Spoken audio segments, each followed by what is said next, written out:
حکومت پاکستان نے جماعت سے متعلق جو سرکاری کتابچہ شائع کیا تھا اس میں یہ لکھا تھا کہ قادیانی اس بات پر ایمان رکھتے ہیں کہ ان کے اور دیگر مسلمانوں کے درمیان وجہ اختلاف صرف مرزا غلام احمد کی نبوت ہی نہیں بلکہ ان کا دعویٰ ہے کہ ان کا خدا، ان کا اسلام، ان کا قرآن، ان کے روزے، فی الحقیقت ان کی ہر چیز باقی مسلمانوں سے مختلف ہے۔ اپنی ایک تقریر میں وہ انہوں نے حوالہ دیا ہے کہ حضرت مسلم موعود نے اپنی ایک تقریر میں یہ ساری باتیں بیان کی تھیں۔ اس حوالے سے آپ کیا کہنا پسند فرمائیں گے؟ ٹھیک ہے، اس کے متعلق میرا تفصیلی خطبات کا سلسلہ ایک جاری ہوا تھا، جس میں حکومت پاکستان کے کتابچے کے ایک ایک نقطے کا تفصیلی جواب دیا تھا۔ یہ جو سوال ہے یہ انہوں نے مختلف جگہوں پہ مشتہر کیا ہے، اور عامت الناس یورپ میں بھی یہی سمجھتے ہیں شاید کہ حضرت مسلم موعود نے یہ اعلان کیا تھا کہ ہمارا اسلام ان سے الگ ہے، ہر چیز الگ ہے، نماز بھی الگ، روزے بھی الگ، اور تاثر یہ دیتے ہیں کہ مراد یہ ہے کہ جو اسلام حضرت محمد رسول اللہ صلی اللہ علیہ وسلم کو اسلام تھا، جو آپ کا قرآن تھا، جو آپ کا خدا تھا، جو آپ کے روزے تھے، جو آپ کی نماز تھی، اس میں احمدی اقرار کرتے ہیں کہ ہم الگ ہو گئے ہیں۔ یہ بہت بڑا بہتان ہے، جانتے ہیں کہ جھوٹ بول رہے ہیں، اور حکومت پاکستان بیچاری کو اللہ رحم کرے، عقل دے، ان کے جس نمائندے نے بھی یہ کتابچہ تیار کیا ہے اس نے اصل حوالہ بھی الفضل کا نہیں دیکھا، جس میں وہ تقریر شائع ہوئی تھی وہی دیکھ لیتے تو ان کو سمجھ آ جاتی کہ یہ مولویوں نے بے وجہ الزام تراشی کی ہے۔ اس کا جو غلط عنوان علماء نے ان کو پکڑا دیا وہی شائع کر دیا ہے، حالانکہ الفضل میں نے نکلوا کے دیکھا ہے، حضرت خلیفۃ المسیح ثانی رضی اللہ تعالیٰ عنہ کی ایک تقریر جو جولائی 1931 میں ہوئی تھی اور اسی الفضل میں شائع ہوئی تھی، اس کا عنوان تھا حضرت خلیفۃ المسیح ثانی کی ایک تقریر، اور اس کی بجائے ایک نئے عنوان سے جس کو جو انہوں نے خود بنا لیا ہے کہ الفضل میں یہ اس عنوان سے تقریر شائع ہوئی کہ ہمارا باقی مسلمانوں سے، ہمارا اسلام باقی مسلمانوں سے مختلف ہے، حالانکہ اس قصے کا کہیں ذکر ہی نہیں ہے۔ اصل بات یہ ہے کہ ایک یہ طرز بیان ہوا کرتی ہے، یہ کہا جاتا ہے بعض دفعہ کہ تم اس اسلام کو چھوڑ چکے ہو جو محمد رسول اللہ کا اسلام تھا، اس خدا کے تصور کو بگاڑ دیا ہے جو حضرت اقدس محمد مصطفیٰ کے خدا کا تصور ہے، اس قرآن میں تم نے بعض ایسی باتیں قرآن سے ایسی باتیں اخذ کی جو قرآن کے منطوق کے خلاف ہیں، گویا قرآن کو بدل دیا، فرشتوں کا تصور بگاڑ لیا، جنت جہنم کا تصور بگاڑ لیا۔ ان سب تصورات سے متعلق حضرت مسیح موعود علیہ الصلوۃ والسلام نے، جن کا دعویٰ ہی مہدویت کا تھا، جن کے متعلق حضرت رسول اکرم صلی اللہ علیہ وآلہ وسلم کی پیشگوئی تھی کہ حکم عدل بن کے آئے گا، اس لیے حضرت مسیح موعود علیہ السلام کو تم حکم عدل سمجھو نہ سمجھو، مگر سچے حکم عدل کا کام یہ تھا کہ امت کے اختلافات میں آ کے فیصلے دے، اور صحیح قرآن، صحیح اسلام، صحیح خدا اللہ اور رسول کا تصور اسی طرح بحال کرے جیسے حضرت اقدس محمد مصطفیٰ صلی اللہ علیہ وآلہ وسلم کے وقت میں تھا۔ یہ مضمون ہے اس ساری تقریر کا، اور ان لفظوں کو پکڑ کر کے ہمارا اسلام اور ہے، تمہارا اسلام اور ہے، ایک حیرت انگیز بہت مکروہ الزام جماعت پر لگا دیا ہے۔ وہ کہتے ہیں کہ لکھتے ہیں ان کا خدا، ان کا اسلام، یہ ہمیں احمدیوں نے اقرار کر لیا ہے، ان کا خدا، ان کا اسلام، ان کا قرآن، ان کے روزے، فی الحقیقت ان کی ہر چیز باقی مسلمانوں سے مختلف ہے۔ تم سب کی آپس میں مختلف نہیں ہے؟ یہ کیوں نہیں دیکھتے؟ 72 فرقے کو بن گیا اگر آپس میں مختلف نہیں تھی، اور ایسا اختلاف جس کا اس سے بہت زیادہ واشگاف لفظوں میں تم سب نے اقرار کیا ہوا ہے، بلکہ بڑا بھیانک اقرار کیا ہوا ہے، اور اس میں تو دوسروں کے اوپر کوئی ایسی الزام تراشی نہیں کی گئی، اپنے متعلق بتایا کہ ہم تو وہی دین رکھتے ہیں جو رسول اکرم صلی اللہ علیہ وسلم کا یا قرآن کا دین تھا، لیکن جب آپس میں یہ ایک دوسرے سے بحثیں کرتے ہیں تو یہی باتیں اس سے بہت زیادہ بڑھا چڑھا کر اپنے متعلق بھی اور دوسروں کے متعلق بھی بیان کرتے ہیں۔ کہاں ہے انصاف پاکستان کا؟ کیوں ان باتوں کو نہیں اٹھاتے؟ ہم نے پیش کیا 1974 میں یہ باتیں پیش کی تھیں کہ دیکھو تم سب یہ کر رہے ہو، لیکن جب فیصلے سیاست پر ہوں گے، دین پر نہیں ہوں گے، تو پھر سارا نظام بگڑ جائے گا، پھر عدل کی کیا توقع ہو سکتی ہے؟ میں چند نمونے آپ کے سامنے رکھتا ہوں۔ سب سے پہلے تو ایک دیوان الشبیبی سے ایک عربی کلام میں سے کچھ ایک چند اشعار چنے ہیں، بہت دردناک ہیں لیکن کیسا واضح حقیقت کا اظہار ہے۔ الا لہت شاری ما ترا روح احمدہ اذا طالعتنا من علن او اطلتی الا لہت شاری ما ترا روح احمدہ۔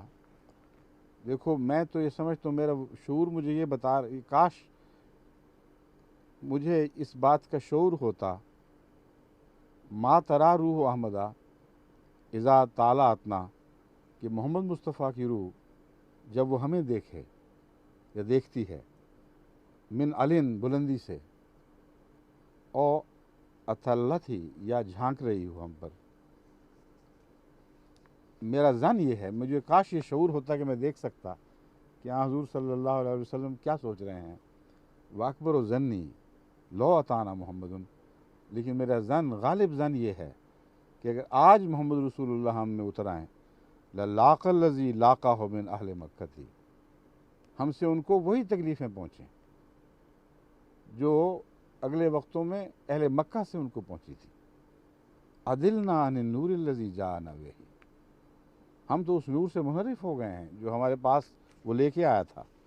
کما عدلت عنہ قریش فضلت ہی، اسی طرح جس طرح قریش آپ کے لائے ہوئے نور سے منحرف ہو گئے تھے اور گمراہ ہو گئے تھے۔ اذن لقضا لا منہج الناس منہجی ولا ملت القوم الاواخر ملتی، افسوس وہ تشریف لائیں تو مان یہ فیصلہ دیں گے، خبردار اس قوم کی راہ، اس قوم کا مسلک وہ مسلک نہیں ہے جو میرا مسلک تھا۔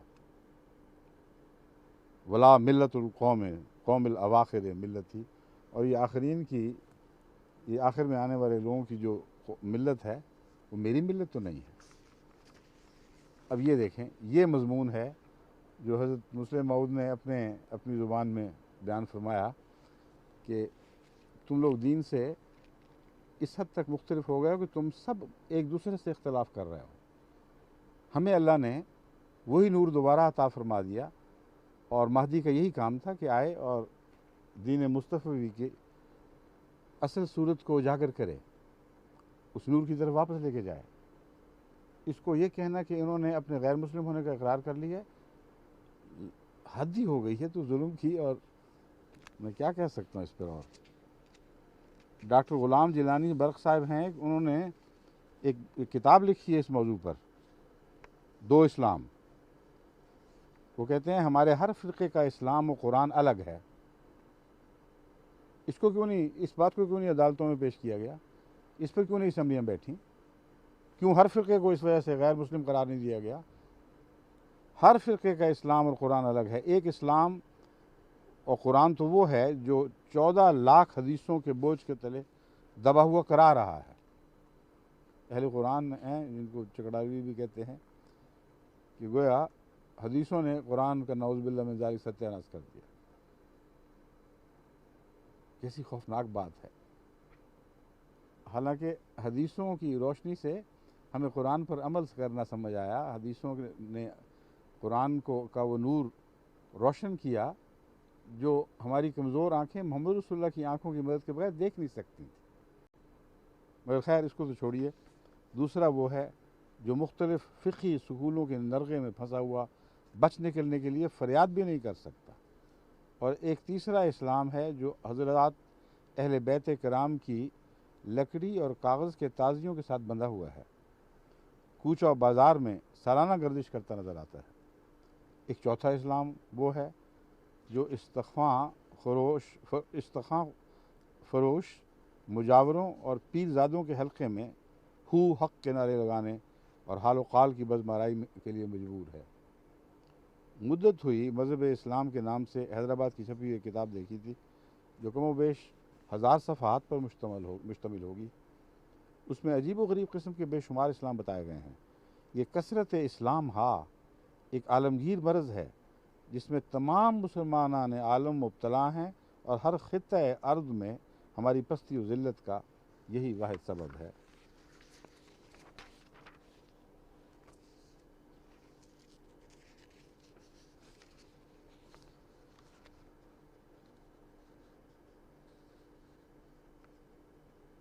اہل حدیث امرتسر 21 دسمبر 1945 میں مولوی ثناء اللہ صاحب امرتسری لکھتے ہیں، بریلوی اصحاب اہل حدیث حضرات اور دیوبندی حضرات کو کافر کہا کرتے ہیں۔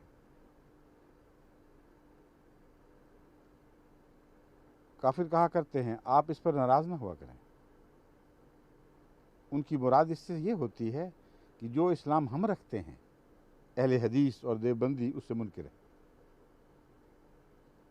اب دیکھیں اسلام کتنے بدل گئے ہیں، خود منہ سے باتیں کرتے ہو، یہ محاورہ روزمرہ استعمال ہو رہا ہے، یہ کسی کو دکھائی نہیں دیتا، ارباب حلوق میں سے کسی کو۔ اور حضرت مسلم موعود نے جو بڑی کھل کر مضمون بیان فرمایا اور بڑے شستہ الفاظ میں با محاورہ اردو میں بتایا کہ وجہ یہ ہے کہ تم لوگ میں سے اکثر فرقے جو ہیں انہوں نے اسلام کی بنیادوں کے تصور بگاڑے ہوئے ہیں، جن کی درستی کی خاطر امام مہدی نے آنا تھا وہ آ گیا ہے، اور اللہ کے فضل سے ہمیں حضرت محمد رسول اللہ کے اسلام کی طرف واپس لے گیا ہے۔ خیر، یہ کہتے ہیں ان کی مراد اس سے یہ ہوتی ہے کہ جو اسلام ہم رکھتے ہیں اہل حدیث اور دیوبندی سے منکر ہیں، اس لیے وہ کافر ہیں۔ سو آپ لوگ بخوشی زیر آیت کفرنا بکم ایسے اسلام سے انکار کر دیا کریں۔ اب کو کہہ سکتا ہے کہ یہ کہتے ہیں اسلام سے انکار کر دو، یہ عنوان کو نہیں باندھ لیے کہ مولوی ثناء اللہ صاحب نے اہل حدیث کو نصیحت کی کہ اسلام سے انکار کر دو اور خوشی سے انکار کرو، اور زیر آیت کفرنا بکم ہم تمہارا انکار کرتے ہیں، جس کے عقائد مذکورہ خط میں درج ہیں۔ بریلوی اہل سنت و جماعت کہلانے والے کہا کرتے ہیں کہ ہماری جماعت سواد اعظم ہے، اور یہ اہل حدیث شرمزۃ قلیل بہت تھوڑے لوگ ہیں۔ میں کہتا ہوں یہ تھوڑے ہی ان بہتوں سے اچھے ہیں۔ کیوں؟ تعیرنا انا قلیل عدیدنا فقلت لها ان الکرام قلیل۔ یہ ایک عرب اس میں سے قصیدے میں سے شعر چنا ہے کہ وہ میری دوست یا بیوی جو بھی تھی وہ مجھے شرمندہ کرتی ہے، عار دلاتی ہے کہ ہمارے قبیلے کے عادات تو بہت تھوڑے ہیں۔ فقلت لها، میں نے اس سے کہا، ان الکرام قلیل، معزز لوگ تھوڑے ہی ہوا کرتے ہیں۔ اب شاعر مشرق کا بہت چرچا ہے پاکستان میں، سب دنیا ویسے ایک اچھے شاعر کے طور پر علامہ اقبال کو جانتی ہے۔ وہ لکھتے ہیں، الفاظ و معانی میں تفاوت نہیں لیکن ملا کی اذاں اور مجاہد کی اذاں اور۔ الفاظ و معانی میں تفاوت نہیں لیکن ملا کی اذاں اور مجاہد کی اذاں اور، پرواز ہے دونوں کی اسی ایک فضا میں، کرگس کا جہاں اور ہے شاہی کا جہاں اور۔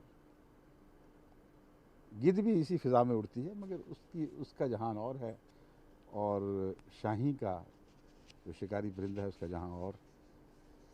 1914 میں انہوں نے ایک نظم کہی تھی جس کے 2 شعر یہ تھے، کیا تمہارا بھی نبی ہے وہی آقائے انام؟ اب آپس کی باتیں سن لیجئے ذرا۔ کیا تمہارا بھی نبی ہے وہی آقائے انام؟ تم مسلمان ہو، تمہارا بھی وہی ہے اسلام؟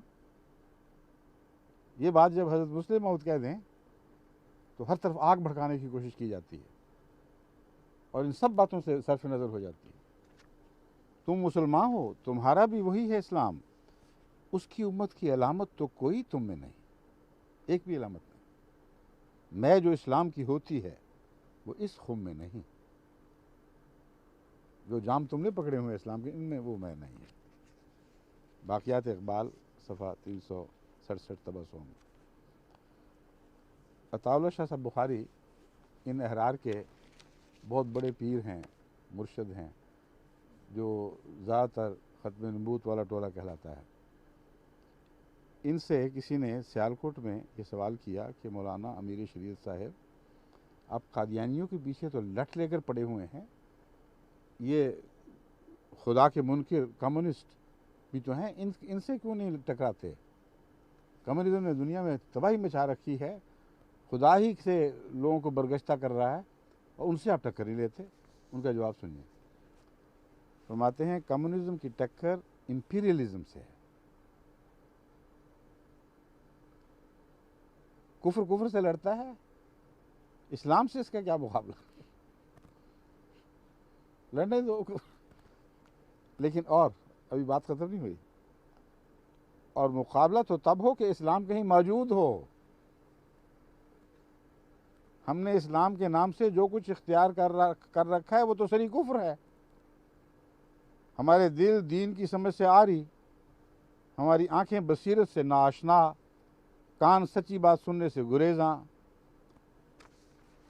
پھر کہتے ہیں بے دلی ہائے تماشا کہ نہ عبرت ہے نہ ذوق، بے کسی ہائے تمنا کہ نہ دنیا ہے نہ دین۔ کہ بے دلی دیکھو کہ نہ عبرت ہے نہ ذوق، نہ ہمیں عبرت حاصل کرنے کا سلیقہ رہ گیا ہے، نہ وہ آنکھ نصیب ہے، نہ اچھی باتوں کا ذوق ہے، اور ہماری بے بسی اور بے کسی دیکھو تمہاری تمنا کی کہ نہ دنیا ہے نہ دین، کچھ بھی نہیں رہا۔ پھر فرمایا میں کمیونزم سے کیوں ٹکراؤں؟ وہ کون سا اسلام ہے جس پر کمیونزم ضربیں لگا رہا ہے؟ ہمارا اسلام وہ تو ہے ہی نہیں لگانے تو ضربیں۔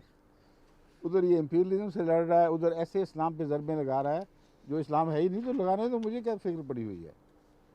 احمدیوں کے پیچھے پڑنے تو وہ کیوں؟ پھر یہ تو مان گیا کہ احمدیت کفر نہیں ہے، پھر کیونکہ کفر سے تو تمہیں لڑنا ہی نہیں، اور نہ تمہیں یہ مجال ہے، نہ اس کی طاقت ہے، نہ اپنے آپ کو اسلام کا نمائندہ سمجھتے ہو، تو پھر اسلام سمجھ کے لڑ رہے ہو گئے، اور تو کوئی دلیل باقی نہیں رہی۔ پھر لکھتے ہیں بتوں سے تجھ کو تمنا، خدا سے نومیدی، مجھے بتا تو صحیح اور کافری کیا ہے؟ یہ اسلام جو ہم نے اختیار کر رکھا ہے، کیا یہی اسلام ہے جو نبی نے سکھلایا تھا؟ کہ ہماری رفتار، ہماری گفتار، کردار میں وہی دین ہے جو خدا نے نازل کیا تھا؟ میں کہتا ہوں کہ گورنری سے گداگری تک مجھے ایک بات ہی بتلاؤ جو کہ قرآن اور اسلام کے مطابق ہوتی ہے۔ یہ اقرار کسی نے نہیں دیکھا، کسی نے نہیں سنا۔ جماعت احمدیہ نے اقرار کر لیا کہ ہم مسلمان ہیں، انا للہ و انا الیہ راجعون۔ کون ان کو کان دے سننے کے لیے، کون آنکھیں دیکھنے کی دے؟ جو اللہ نے دی ہیں اس سے تو کام نہیں لے رہے۔ کہتے ہیں فکر کج دماغ پریشان، احکام الہی سے انکار، اور پھر انکار پر اصرار۔ سکندر حیات نے کالرا بل بنوایا کہ جائیداد کا وارث بڑا لڑکا ہے اور لڑکیاں حصے دار نہیں۔ اصل بیچ میں تان یہاں آگے ٹوٹی ہے۔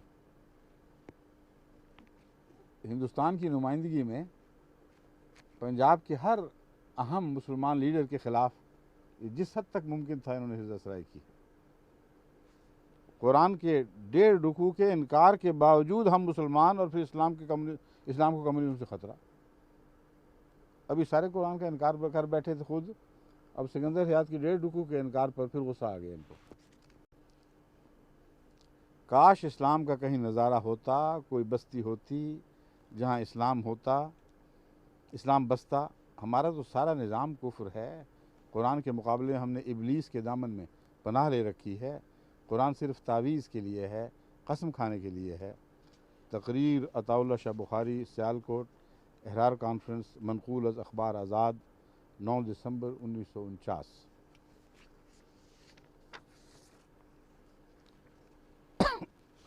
اب دیکھیے ہر ایک کا تصور کتنا جدا جدا ہے اسلام کا۔ اہل تشیع میں ذات باری تعالیٰ کا کیا تصور ہے؟ اس کا سنیے، تذکرۃ الائمہ صفحہ 91 پر لکھا ہے حضرت علی خدا ہیں۔ پھر شیعوں کی ایک اور کتاب مناقب مرتضوی حیات القلوب ہے، اس کی دوسری جلد باب 49 میں لکھا ہے حضرت علی خدا ہیں اور محمد اس کے بندے ہیں۔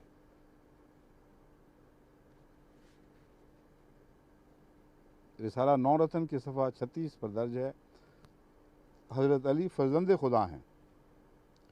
حق الیقین مجلسی باب 5 میں یہ مضمون بیان ہوا ہے کہ حضرت علی جمیع انبیاء سے افضل ہیں۔ اب یہ میں باتیں بیان نہیں اس لیے نہیں کر رہا کہ آپ لوگ طیش میں آئیں تو جہالت ہے۔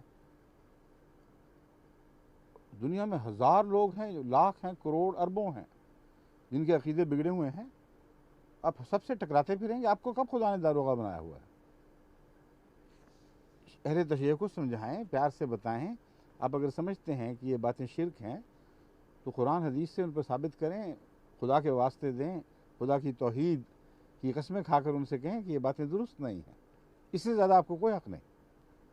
محمد رسول اللہ سے کس طرح بڑھ کر آپ حق لے کر آئے ہیں آسمان سے؟ انما انت مسیطر لست علیہم انما انت مذکر لست علیہم بمسیطر۔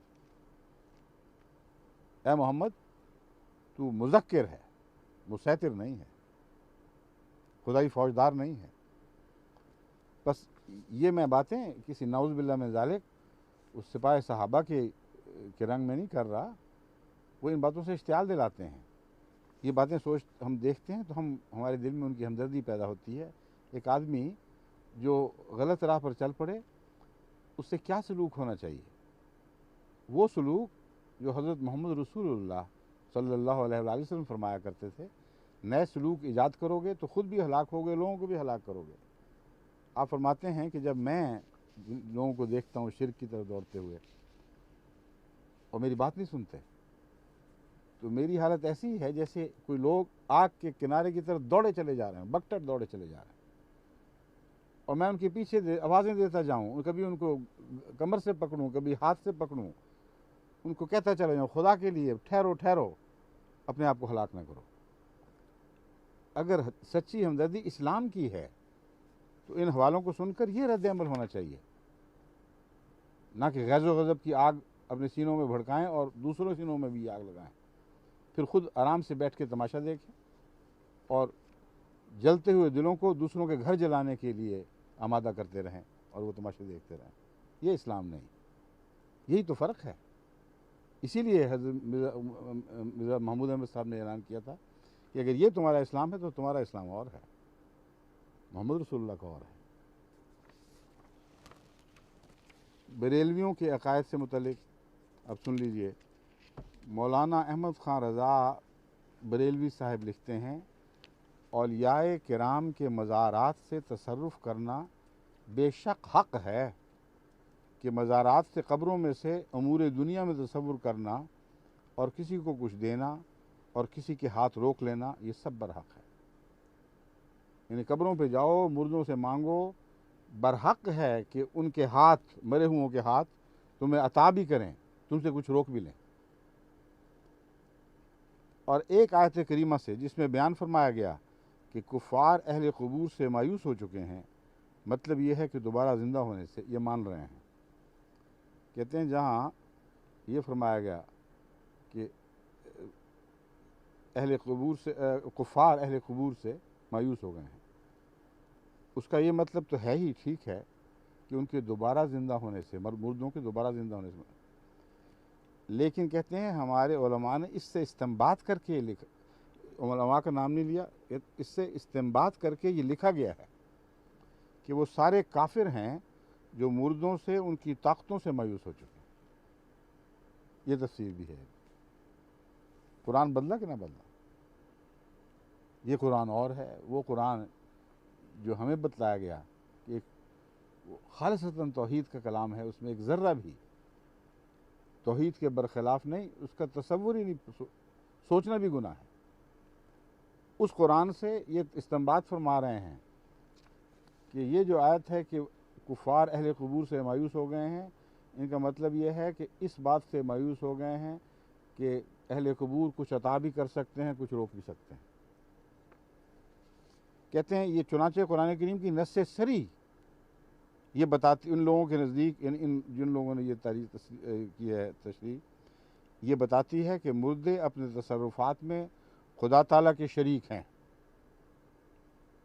گویا لکھا گیا ہے کہ جو لوگ اس بات سے مایوس ہو گئے ہیں کہ مردے خدا تعالیٰ کے ساتھ اپنے تصرفات میں خدا تعالیٰ کے تصرفات میں شریک ہیں، آیت کی تشریح یہ بنی گویا اس کا مطلب ہے کہ وہ لوگ لازماً کافر ہیں۔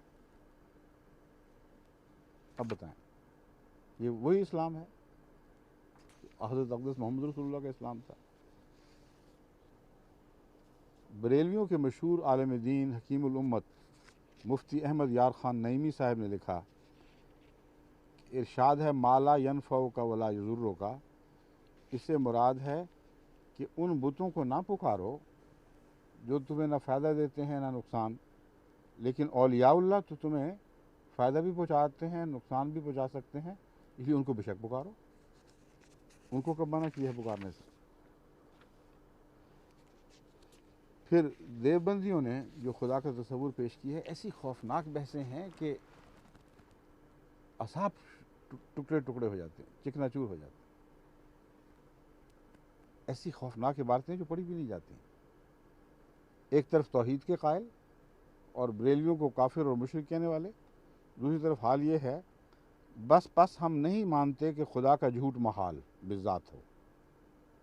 ہم یہ کبھی تسلیم نہیں کریں گے کہ اللہ بذات جھوٹ نہیں بول سکتا، ورنہ لازم آئے گا کہ انسانی قدرت خدا کی قدرت سے زائد ہو جائے گی، ورنہ ماننا پڑے گا کہ انسان کو خدا سے زیادہ قدرت حاصل ہے۔ انسان جھوٹ بول سکتا ہے، خدا کیوں نہیں بول سکتا؟ اس پر پھر لازماً بات آگے بڑھنی تھی اور بڑھ گئی۔ کہتے ہیں اب افعال قبیحہ کو قدرت قدیمہ حق تعالی شانہ سے کیوں کر خارج کر سکتے ہیں؟ یعنی ہر قسم کی گندی باتیں، بے حیائی، بعض تفصیلیں لکھی میں پڑھ نہیں سکتا، ایسی باتیں بھی جن پر قوم لوط پہ عذاب آیا، سب بکواس جتنی ہے۔ کہتے ہیں اگر ہم مان گئے کہ اللہ کو قدرت نہیں تو ہم گویا مان لیں گے کہ بندے کو خدا سے زیادہ قدرت ہے۔ جہالت کی حد ہے، اس کو قرآن کی طرف منسوب کر رہے ہیں اور الزام بریلویوں پر ہے کہ وہ مشرک ہو گئے۔ محمود حسن صاحب اخبار ایک مضمون لکھتے ہیں، تذکرۃ الخلیل مصنف عاشق علی میرٹھی، مطبوعہ مشن پریس میرٹھ، صفحہ 86 سے یہ حوالہ لیا گیا ہے۔ 25 اگست 1899 کو محمود الحسن صاحب کا ایک مضمون اخبار نظام الملک میں شائع ہوا تھا، اس سے غالباً اس کتاب نے یہ اقتباس لیا ہے۔ کہتے ہیں چوری، شراب خوری، جہل، ظلم سے معارضہ کم فہمی ہے۔ خدا کی قدرت بندہ سے زائد ہونا ضروری نہیں، حالانکہ یہ کلیہ ہے کہ جو مقدور العبد ہے مقدور اللہ ہے۔ یعنی یہ قاعدہ کلیہ بنا لیا ہے کہ جو بندے کے اختیار میں ہے خدا کے اختیار میں بھی ہے۔ اور پھر شیطان کو کہاں لے جاؤ گے؟ وہ بحثیں بھی آ گئی ہیں بیچ میں۔ حضرت عبد القادر جیلانی کے متعلق قصے آپ نے سنے ہوں گے کہ کس طرح مدتوں کے ڈوبے ہوئے بیڑے نکالے 25 سال پہلے کے، اور ایک بڑھیا بیوہ اپنے بچے کے لیے رویا کرتی تھی، تو دیکھتے دیکھتے 25 سال پہلے ڈوبا ہوا بیڑا باہر نکلایا، اسی طرح ہنستے کھیلتے تو دلہا، اس کی دلہن اور باراتی سارے حشاش بشاش باہر نکلائے۔ اگر یہ شرک نہیں ہے تو کیا ہے؟ اس لیے یہ اسلام ہے تو ہمارا اسلام الگ ہے۔ میں پھر کہتا ہوں الگ ہے، مگر تم سے الگ ہے، محمد رسول اللہ سے نہیں۔ محمد رسول اللہ سے اسلام الگ ہو تو دین بھی گیا، دنیا بھی گئی، کچھ بھی باقی نہیں رہا۔ یہ بات کیوں نہیں بتاتے دنیا کو؟ یہ کہہ رہے ہیں ہم۔ پھر خدا تعالیٰ کی ہستی کے متعلق اختلافات، وحدت الوجود، ہمہ اوست کے چکر، فرشتوں کے متعلق یہ تصور کہ وہ ظاہری پر رکھتے ہیں اور ان پروں کے ساتھ اڑا کرتے تھے، اڑتے ہیں۔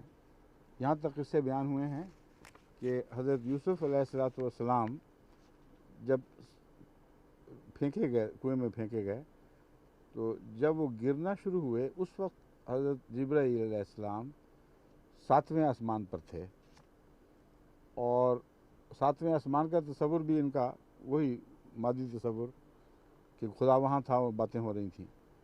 اللہ تعالیٰ نے حکم دیا کہ فوراً جا کے بچاؤ اس کو۔ تو کہتے ہیں رفتار دیکھو کہ اس صورت سے گئے ہیں کہ کوئی دنیا کی سائنسدان اس کا تصور نہیں کر سکتا۔ گرنے سے پہلے پہلے اپنا پر نیچے رکھ دیا اور حضرت یوسف کو چوٹ لگنے سے بچا لیا۔ یہ تصور ہو گئے ہیں۔ قرآن میں نسخ کا عقیدہ صدیوں سے چلا آ رہا ہے۔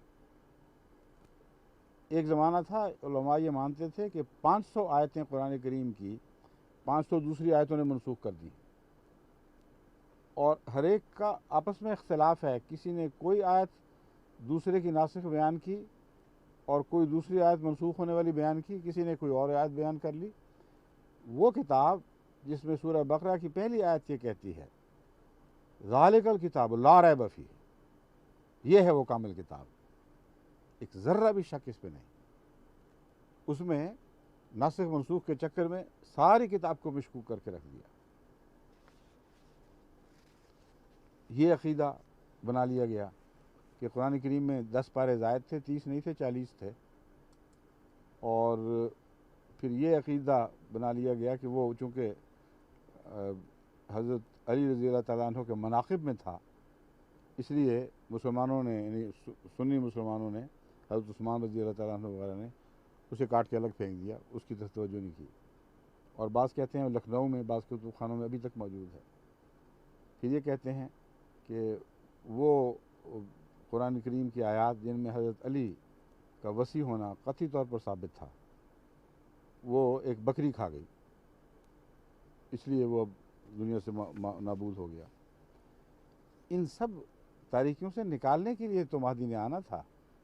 جب وہ نکالتا ہے اور بتاتا ہے کہ تمہارا اسلام اور ہے، وہ اسلام جو رسول کریم صلی اللہ علیہ وسلم پر نازل ہوا تھا وہ اور تھا۔ چونکہ حضرت امام مہدی نے محمد رسول اللہ کی طرف ہی منسوب ہونا تھا، یہی کہتا ہمارا اسلام اور ہے تمہارا اور ہے، یعنی ہم جو محمد کے بندے اور خدا کے بندے اور محمد کے غلام ہیں، ہم تمہیں پرانے اسلام کی طرف واپس لینے کے لیے آئے ہیں۔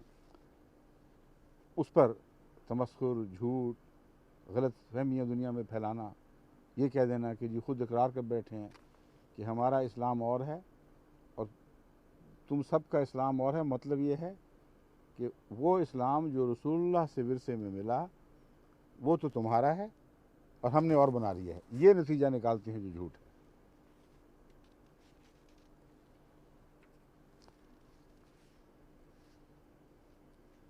ایک نورتن رسالے میں اہل تشیع کا یہ بھی عقیدہ لکھا ہے کہ قرآن کریم دراصل حضرت علی کی طرف نازل ہوا تھا، اور یہ بھی لکھا گیا ہے کہ چونکہ آپ کی شکل کی رسول اکرم صلی اللہ علیہ وسلم سے بہت مشابہت تھی، اس لیے جبریل نے وہ غلطی سے حضرت رسول اللہ صلی اللہ علیہ وسلم پر نازل کر دیا، حالانکہ آئے تھے وہ حضرت علی کے لیے۔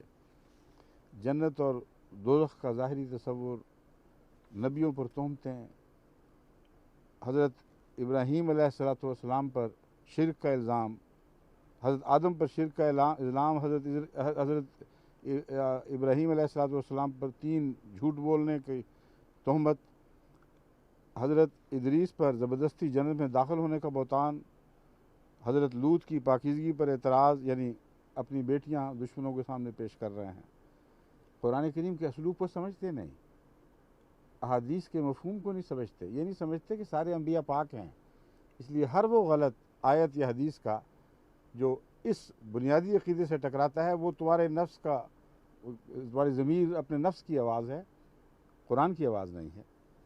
حضرت داؤد پر الزام کہ اپنے جرنیل کو مروا کر اس کی بیوی پہ قبضہ کر لیا، حضرت یوسف علیہ السلام کے متعلق لغو قصے، حضرت سلیمان کے متعلق کہانیاں کہ نماز چھوڑ دی اور گھوڑوں کی محبت میں نماز کا وقت ضائع کر دیا، سورج ڈوب گیا۔ یہ ہے وہ اسلام جس سے حضرت مسیح موعود علیہ السلام نے ہمیں بچایا، اور محمد رسول اللہ صلی اللہ علیہ وسلم کے اسلام، آپ کے قرآن، آپ کے فرشتوں کے تصور، آپ کے نبیوں کے تصور، آپ کے نماز روزہ اور عبادتوں کے تصور، اور آپ کے جنت اور جہنم کے تصور کی طرف ہمیں واپس لے گئے۔ بس ہم تو اسی خدا کے غلام اور بندے ہیں جس خدا نے محمد رسول اللہ پر اسلام نازل فرمایا تھا، اور وہی ایک اسلام ہے جس پر ہم ایمان رکھتے ہیں۔